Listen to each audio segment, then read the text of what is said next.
Queridos irmãos, bem-vindos à nossa reflexão de hoje.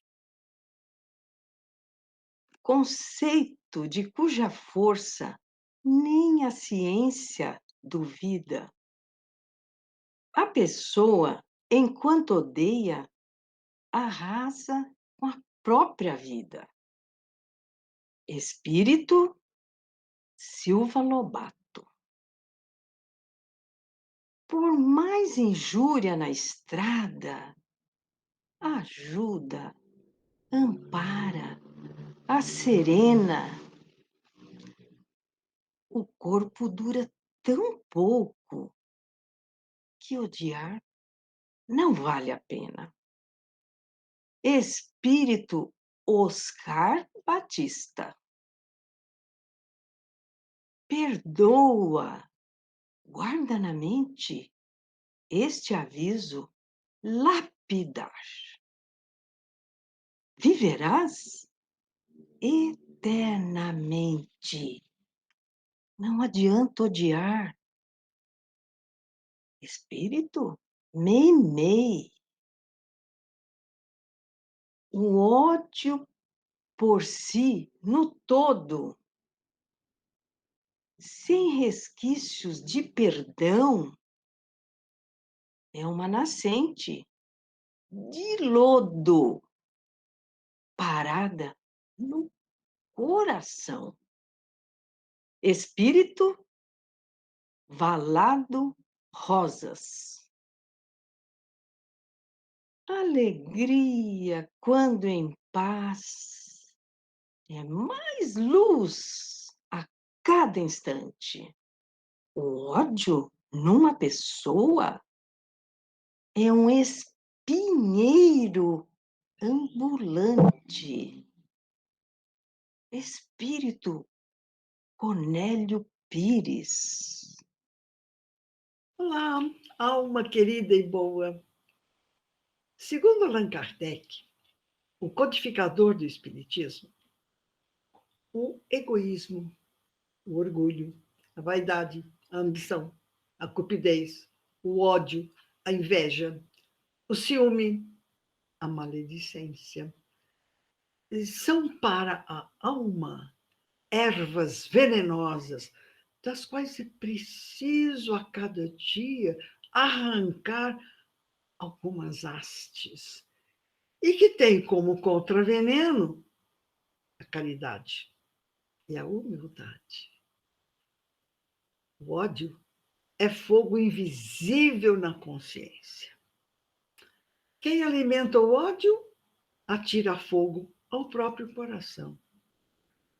Se o amor emite raios de luz, o ódio arremessa estiletos de treva. A imagem do homem animalesco decorre de uma visão mórbida da criatura humana, esmagada pelos instintos animalescos. Querer extinguir o ódio com a prática da odiosidade é o mesmo que pretender apagar o fogo com gasolina. Ódio gera ódio. Quantas vezes nos maltratamos reciprocamente, tão só por exigir que se realize, de certa forma, aquilo que os outros só conseguem fazer de outra maneira. De atritos mínimos, então partimos para atitudes extremas.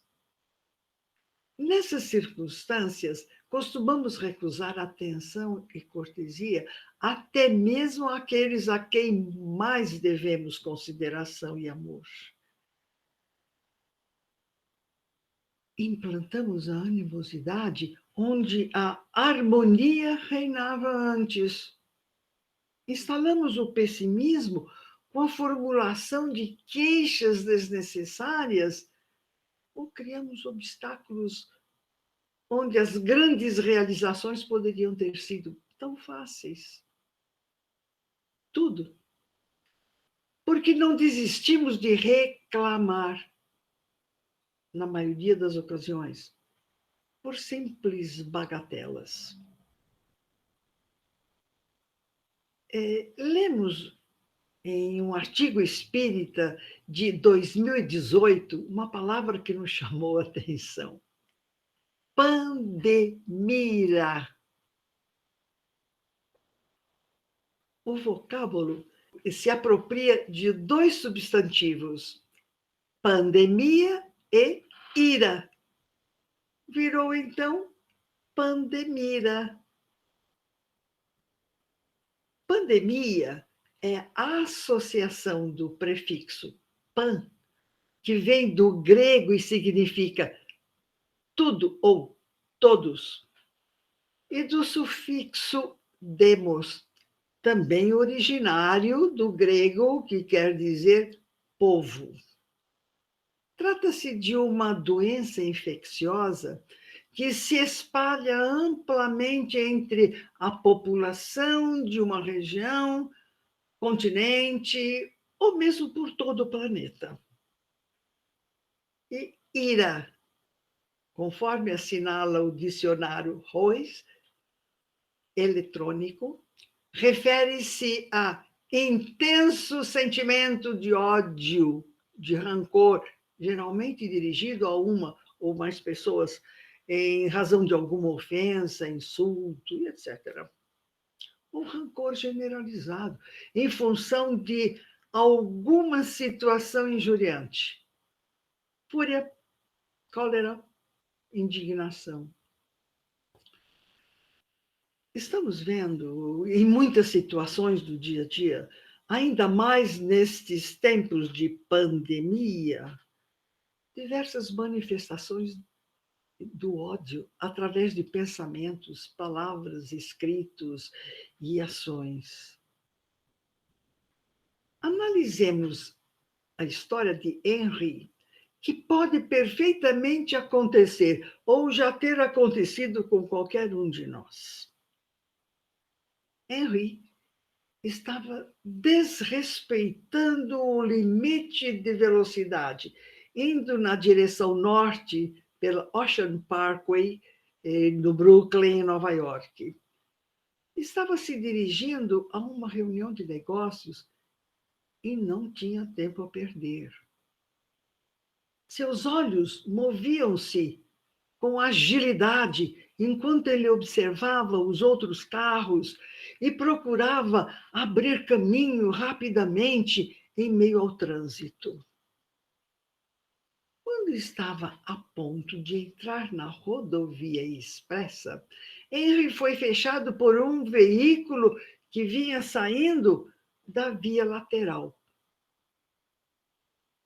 Henry abriu a janela e berrou alguns palavrões cabeludos. Sam, o outro motorista, não quis aceitar aquilo sem reação. Ele também estava apressado e, por isso, pôs toda a sua raiva em ação e fechou Henry na curva seguinte. A tensão cada vez maior de Henry agora se voltava contra esse motorista atrevido que o havia provocado 2 vezes. Em questão de segundos, Henry deu-lhe uma fechada, deixando apenas alguns centímetros entre os 2 carros. O ódio foi aumentando, enquanto os 2 dirigiam como loucos ao volante.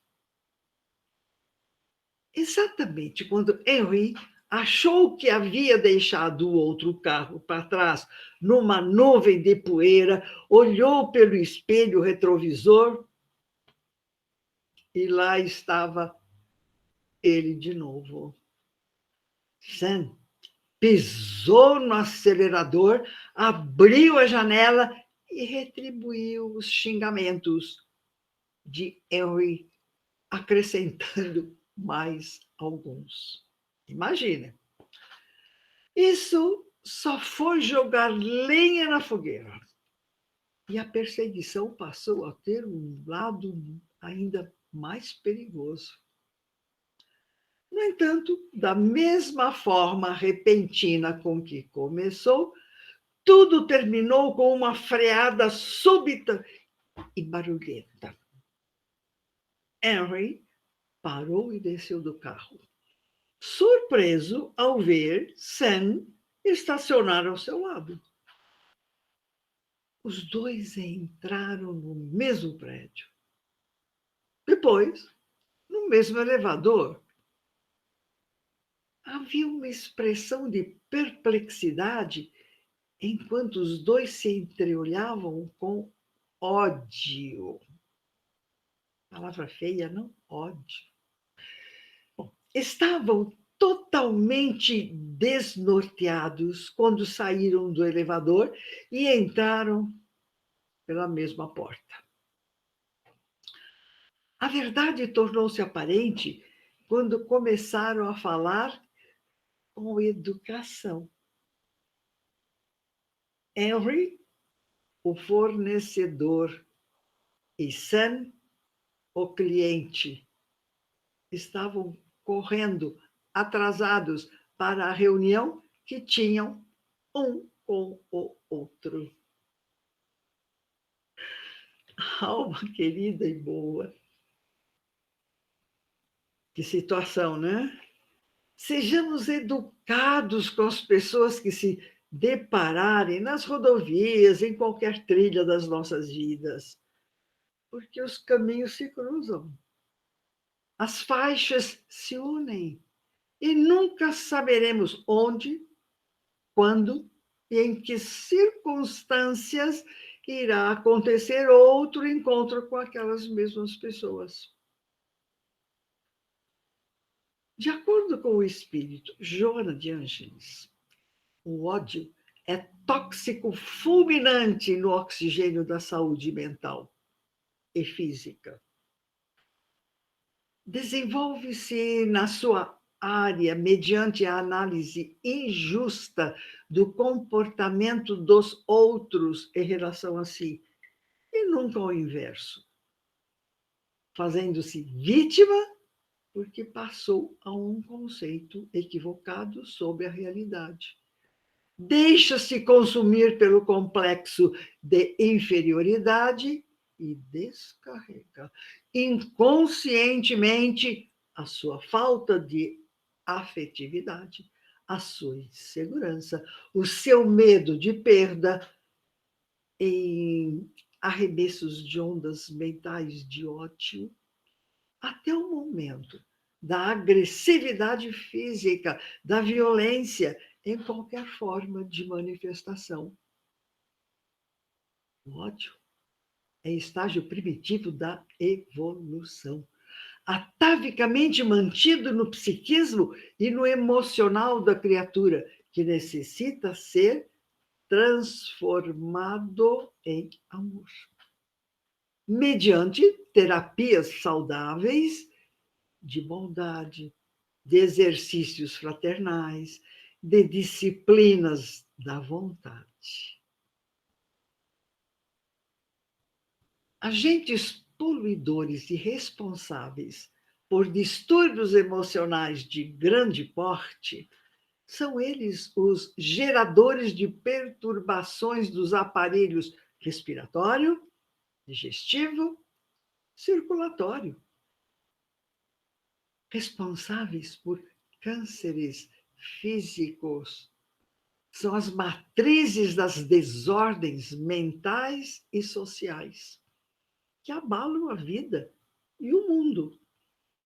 O Espírito Emmanuel nos esclarece que a maior ameaça à humanidade, que paira sobre a humanidade na atualidade, é a ameaça que pode sobrevir do ódio e da ignorância, onde nós não desejamos o aprimoramento individual e nem cogitamos de proteção mútua na vida coletiva. O ódio e a ignorância são os nossos maiores inimigos, porque eles é que geram as guerras. As guerras seguem sempre a trajetória do ódio e da ignorância. Do ódio vem a separação, e da ignorância pode surgir o egoísmo. O impulso de odiar, quando não extirpado da nossa alma, será sempre fator de desequilíbrio. Primeiramente, leva à grande perturbação. Da grande perturbação, conduz à doença. Da doença, transporta a agressividade exagerada. Da agressividade exagerada, leva à delinquência potencial. Da delinquência potencial, é capaz de sair para a loucura e crime, angústia ou queda pela fermentação da culpa. Alma querida e boa, capacitemo-nos de que não vale a pena odiar de nenhum modo e em tempo algum, de vez que somos espíritos eternos que Deus criou.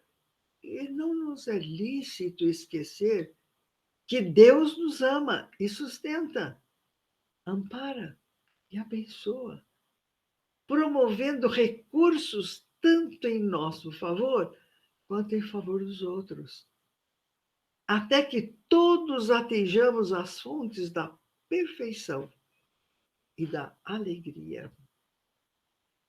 A face disso, toda vez que o impulso de odiar se nos reponte do ser, retornemos ao ensinamento do perdão no Evangelho e indaguemos de Jesus nos recessos de nós mesmos. Senhor, quantas vezes por dia devo mostrar amor aos meus semelhantes? E a voz dele, de certo, se nos repercutirá no imo do coração. Não digo que mostres amor tão somente uma vez, mas 70 vezes, 7 vezes. O Evangelho do Cristo substituiu a lei bíblica do olho por olho, dente por dente, pela lei do amor ao próximo, incluindo no próximo os próprios inimigos. O ódio é destruidor, é o ácido corrosivo da inferioridade espiritual. O homem que odeia se animaliza, rebaixa-se ao nível das feras. O amor é a força criadora que distingue o homem do animal selvagem. A desforra do homem inferior, é a injúria, a agressão, a vingança, o assassinato. A desforra do homem superior é o perdão. Quando perdoamos, desarmamos o adversário, ajudamos-lo a fazer-se criatura humana, a ser gente.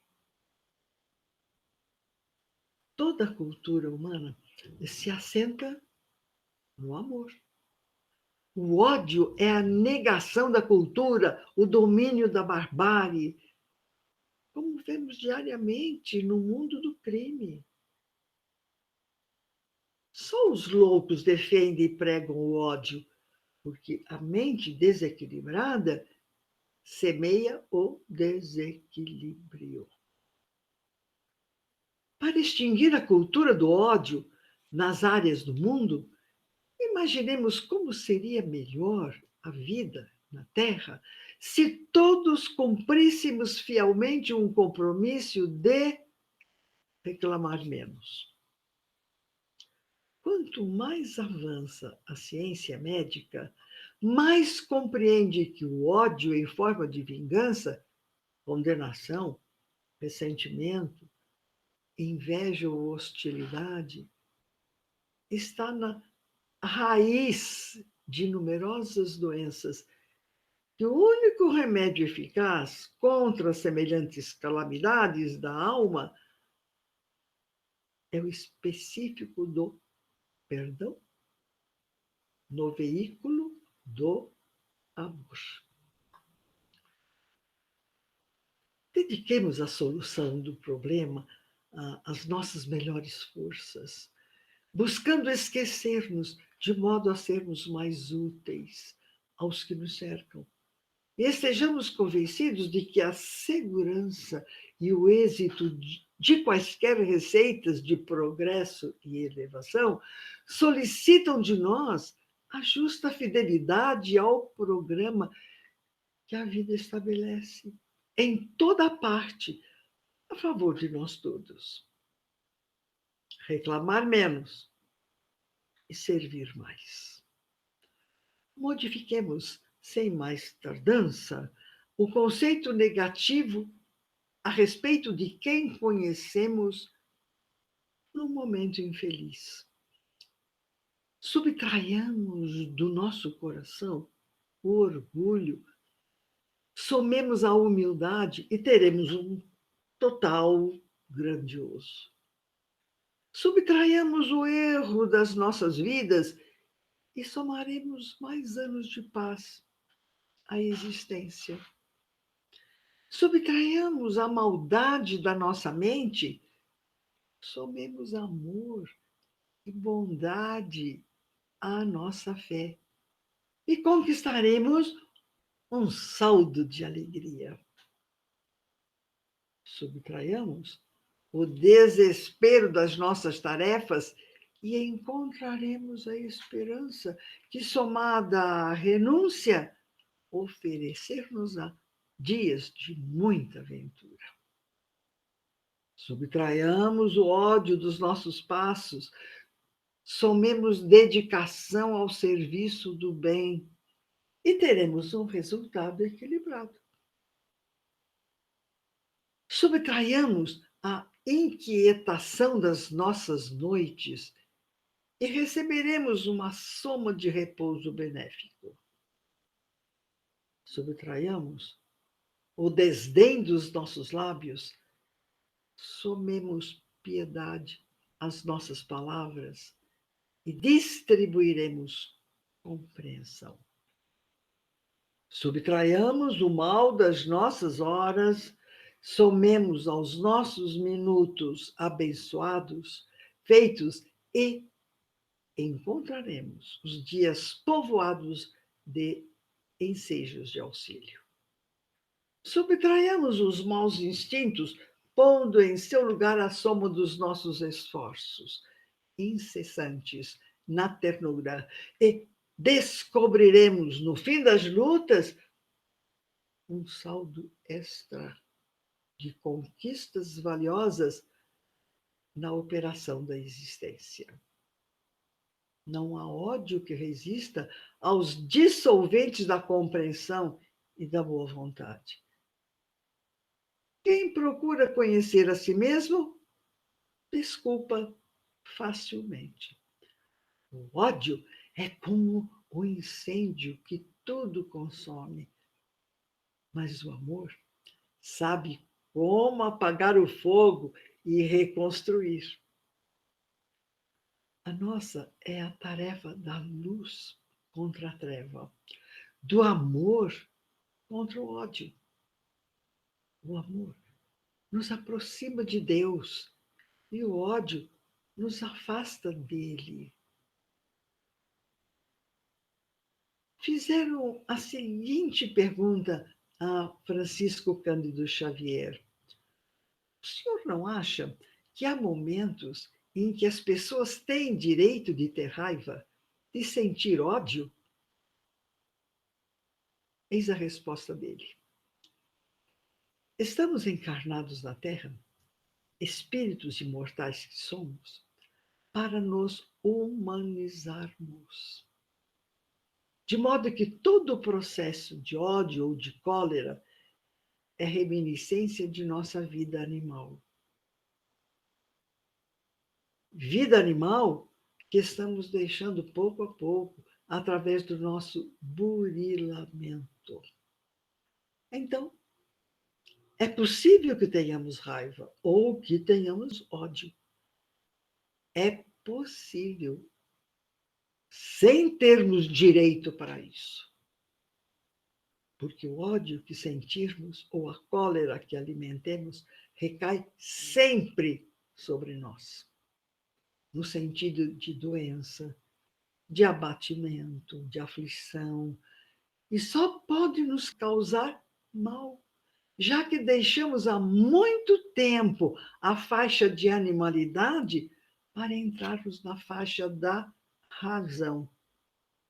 Somos criaturas humanas e por isso devíamos sentir a verdadeira fraternidade de uns para com os outros, sem possibilidade de nos odiarmos, porque os irmãos verdadeiros nunca se enraivecem uns contra outros. E foi feita a Divaldo Pereira Franco a pergunta: como neutralizar o ódio? E ele responde. Antes de ouvirmos o Divaldo, nós vamos recomendar a você que, se você estiver com ódio, com raiva, com revolta, ligue para 3882-6373, ou ainda 3882-4500. Repito, 3882-4500. E você vai ouvir uma mensagem de muita paz. E que, com toda certeza, enquanto você ouve, a sua raiva diminui. Tá bem? Agora fiquemos com Divaldo Pereira Franco. Muita paz, Deus a todos abençoe. E mais amor, amor e amor sempre. Por você, para que você sinta o amor pelos outros. Até sempre. Mohandas Karamchand teve a oportunidade de dizer: se o único homem alcançar a mais elevada qualidade de amor, isto será suficiente para neutralizar o ódio de milhões. Ele próprio alcançou essa qualidade de amor, libertando milhões de indianos e paquistaneses da servidão ao Império Britânico. No entanto, a sua vida de dedicação ao amor custou-lhe o preço da própria vida. O nosso sentido existencial para sair desse bártaro, de todas essas perturbações, é amar. Porque quando nós amamos, o organismo contribui com uma descarga de adrenalina que nos dá beleza, que nos apresenta o objetivo essencial da vida. Quando nós queremos ser amados, ainda somos crianças em formação. Aprendemos que o amor é esse troca de sentimentos, esse dar e tomar. Em realidade, isso é um outro interesse de natureza financista, comercial, ou se dê o nome qualquer. Quando nós nos interessamos pelo próximo, quando fazemos o bem ao nosso alcance, e não é necessário dar coisas, oferecer um sorriso, uma boa palavra. Quantas vidas podem ser resgatadas às vezes com um conselho, e quantas vezes pomos a perder um relacionamento por causa de uma expressão da nossa face. Então eu diria a todos aqueles que têm problemas que procurem amar, tolerando, dando direito ao indivíduo de ser como é, porque nós não podemos mudar o mundo. A única forma de mudar o mundo é se nós nos mudarmos interiormente, porque toda vez que alguém cresce, o mundo melhora. Toda vez que alguém tomba, o mundo cai. Então eu diria aos caros amigos e amigas telespectadores, para que sejam eles os exemplos da alegria, da esperança de viver, considerando que a vida é feita de vicissitudes. A matéria decompõe-se inevitável graças a uma lei da termodinâmica, a lei da entropia. A vida, para viver, paga o desgaste da energia. Então o amor é a presença de Deus em nosso coração, sem qualquer pieguismo. E esse ato de amor é um desafio. Madre Teresa de Calcutá dizia: amemos até doer. E se nós formos olhar os grandes vultos da humanidade, como Albert Einstein, em uma carta que ele fez à sua filha, ele disse: a quinta força do universo é o amor. O universo é sustentado por 4 forças: a eletricidade, o eletromagnetismo, a gravidade, a força física quântica forte, a força quântica fraca e a lei de amor. Quando nós amamos, encontramos a força para a vitória na vida.